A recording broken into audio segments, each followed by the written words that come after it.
America runs on Duncan, Bhutan runs on feelings?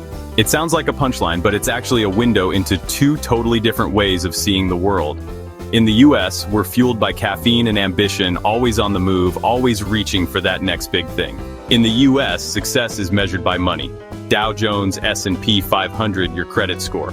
We track our worth in numbers, and every day is a race to climb higher on the financial ladder. We hustle for cash, buy more stuff, and call it the American dream. The more you have, the more you're supposed to feel like you've made it. But does it really work that way? But there's a place that looked at all that and said, nah, we're good. Bhutan, tucked away in the Himalayas, decided to take a different path, a path that's less about accumulation and more about appreciation. Welcome to Bhutan, the kingdom of the Thunder Dragon, a name that sounds like a heavy metal band, but here, life moves to a gentler rhythm. The air is crisp, the mountains are ancient, and the priorities are refreshingly different. Here, success isn't about money, it's about gross national happiness. That's right. Happiness is literally written into the country's constitution as a national goal. Yes, happiness. The government's main job? Make sure people feel good. They measure progress not just by GDP, but by how content people are in their daily lives. Imagine telling your boss you need a day off to boost your happiness index. In Bhutan, you might get a high five and some butter tea. Here, mental health and community spirit are just as important as economic growth. While we obsess over stock prices, Bhutan cares about psychological well-being, community, and the environment. They believe that a healthy forest or a strong neighborhood is just as valuable as a booming stock market. It's a totally different operating system, like they're on iOS, and we're stuck on Windows 95. Bhutan's approach is modern in its own way, blending tradition with technology, but always keeping happiness at the core. They're not chasing dollars, they're chasing collective contentment. Festivals, family, and friendship matter more than the size of your bank account. A country that prioritizes smiles over stock portfolios? Sounds like a fairy tale. And yes, they do have Wi-Fi. Bhutan isn't cut off from the world, they just choose to connect differently. This flips the Western script. Bhutan believes true wealth is the well-being of its people and the health of its environment. Clean rivers, green hills, and happy faces are their real treasures. It's a bold move, and honestly, they seem a lot more chilled out than we are. Maybe they're onto something. Maybe slowing down and focusing on what really matters is the secret we've been missing. Or maybe they just haven't discovered the joy of endless political arguments on social media yet. But for now, their approach seems to be working. Bhutan's approach throws a wrench in the typical American mindset. It challenges us to rethink what we value and why. We're taught wealth brings happiness, or at least misery in a nicer car. But is that really the best we can hope for? Bhutan says, happiness first, money second. They're living proof that you can build a society around joy, not just jobs. And maybe, just maybe, that's the smarter way to run a country. After all, what's the point of progress if it doesn't make us happier? So, what is gross national happiness, or GNH? Think of it as a national report card, but it grades what actually makes life worth living. Unlike GDP, which only cares about money, GNH asks, how are you really doing? It's built on 4 pillars: sustainable development, environmental conservation, cultural preservation, and good governance. Bhutan's economy grows, but not at the expense of the poor or the planet. They're carbon negative, absorbing more carbon than they produce. They fiercely protect their culture and traditions, and their government is actually expected to serve the people. GNH is a holistic approach: health, education, living standards, even how people spend their time. Imagine debating policy based on stress levels or community engagement. It's a revolutionary idea. A country's purpose is to help its citizens flourish as humans. What a concept. Thinking of booking a flight to Bhutan? Not so fast. Bhutan's high-value, low-volume tourism policy is like an exclusive club with a tough bouncer. They want respectful visitors, not crowds. Tourism is highly regulated. You must book through an official Bhutanese tour operator. They handle your visa, accommodation, guide, and transport. It's like a personal concierge for your whole trip. Spontaneous adventures? Not here. Your trip is pre-planned and organized. Why so strict? To avoid the mass tourism problems that have hit places like Bali and Thailand. Bhutan wants tourism to benefit locals and protect what makes the country special. It's restrictive, but it preserves authenticity and tranquility. No fighting crowds for temple selfies, no McDonald's on every corner. You get a genuine, unspoiled experience. It's a trade-off: less freedom, more authenticity. For the right traveler, it's worth every bit. Bhutan stays Bhutan because of it. Let's talk money, because there's always a money part. But in Bhutan, the price tag isn't just about what you get, it's about what you help protect. Bhutan charges a sustainable development fee, an upfront cost that for years was about $250 per person per day. It's a number that makes you pause. And it's meant to, yes, per day. That's more than a ticket to Disneyland, more than a fancy dinner in a big city, and more than most luxury hotels. It's a price that stands out in the world of travel. But this isn't just an entry fee or a tourist tax, it's a statement about what matters here. The fee covers your hotel, all your meals, a knowledgeable guide, comfortable transport, and even camping gear if you're trekking through the mountains.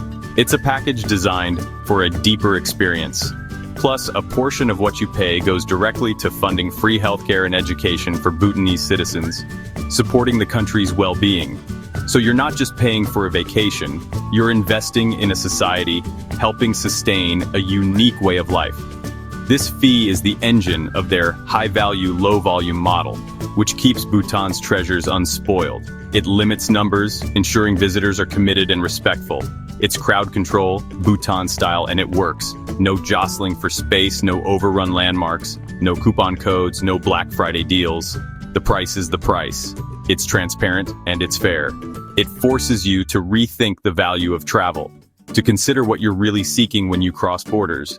Are you buying a product or an experience? In Bhutan, it's about connection, not consumption. In Bhutan, you're paying for the privilege of entering a world that's chosen a different path. Preserving paradise isn't cheap, but here it's priceless. Here's a wild fact. Bhutan's capital, Thimphu, has no traffic lights. They tried installing some, but people hated them. So they went back to a police officer directing traffic by hand. In New York or LA, no traffic lights would mean chaos. But in Thimphu, it works, because people actually trust each other. Drivers make eye contact, yield, and let pedestrians cross.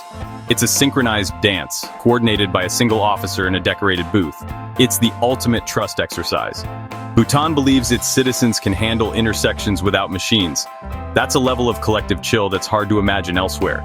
It's a preference for the human over the mechanical, the personal over the impersonal. While we're building self-driving cars, Bhutan is doubling down on human interaction. Sometimes the simplest solutions are the best. Maybe we don't need an app for everything. Let's get real. Bhutan is a culture shock for most Americans, and not just because of the food. There are no Starbucks, no venti lattes, no pumpkin spice, no familiar green mermaid logo glowing on every corner. For coffee lovers, this can feel like landing on another planet. You won't hear your name, spelled wrong, shouted across a crowded cafe. Instead, you'll find yourself in cozy local spots sipping drinks you've never tried before. You'll have to settle for local coffee or butter tea, an acquired taste, rich and salty, and nothing like your usual caramel macchiato. It's a whole new morning ritual, and it's not just coffee. There's no McDonald's, no Burger King or KFC, no drive-thrus, no Big Macs, no late-night fries or quick fixes when you're hungry. Instead, you'll eat imadachi, spicy chilies and cheese, the national dish of Bhutan. It's fiery, flavorful, and definitely not a quarter-pounder.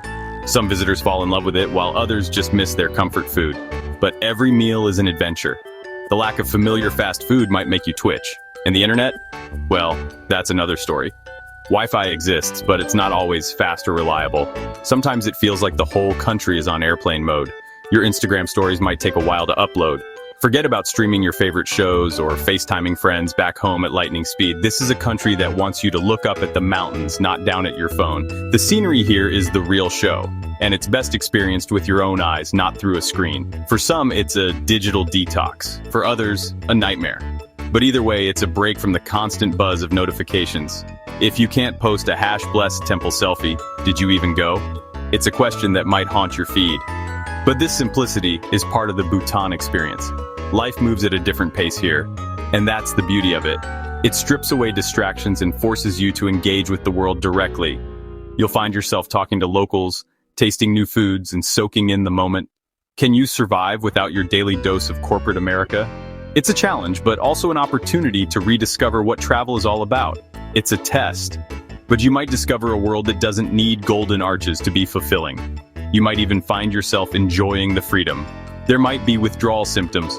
You'll miss the convenience, the speed, the instant gratification, but you'll find something real: connection, adventure, and maybe even a new favorite way to start your day.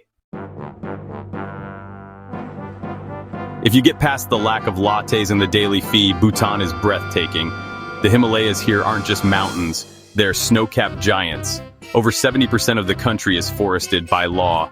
It's like a national park that's also a country. Wake up to crisp mountain air and misty valleys. Rivers run clear, prayer flags flutter, and the scenery makes you feel small in the best way. It's so peaceful, it feels like stepping back in time. Dzongs, fortress monasteries, perch on cliffs, built without a single nail. The Tiger's Nest Monastery clings to a sheer cliff, 3,000 feet above the valley. The hike is tough, but the view is unforgettable.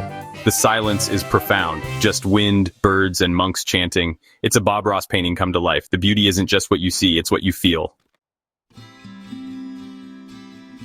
Beautiful mountains are great, but Bhutan's people are its real treasure. The Bhutanese are warm, welcoming, and genuinely friendly. They're proud of their culture and eager to share it. No sales pitch, just kindness. Your guide becomes your friend and cultural interpreter. Hotel staff, shopkeepers, monks, everyone operates with kindness and grace. It's like the whole country got the memo on how to be a good human. This spirit comes from gross national happiness and Buddhist values, compassion, mindfulness, and community. They treat strangers like neighbors. For visitors, this is often the most memorable part.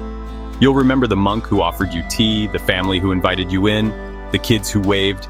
It's so wholesome, it's almost suspicious, but there's no catch. They're just that nice. So what's the takeaway? Bhutan is a fascinating alternative to the world's usual rat race. They said no thanks to chasing endless wealth and focused on happiness and well-being. It's a living experiment in compassion and sustainability. A trip here is more than a vacation, it's an education. It challenges your ideas about progress and success. You slow down, disconnect, and reconnect with yourself and nature. Bhutan isn't a perfect utopia, they have challenges too. But their values are inspiring. There's more than one way to build a nation. Maybe wealth is about having enough, not the most. You might not find a Starbucks, but you might just find a little peace.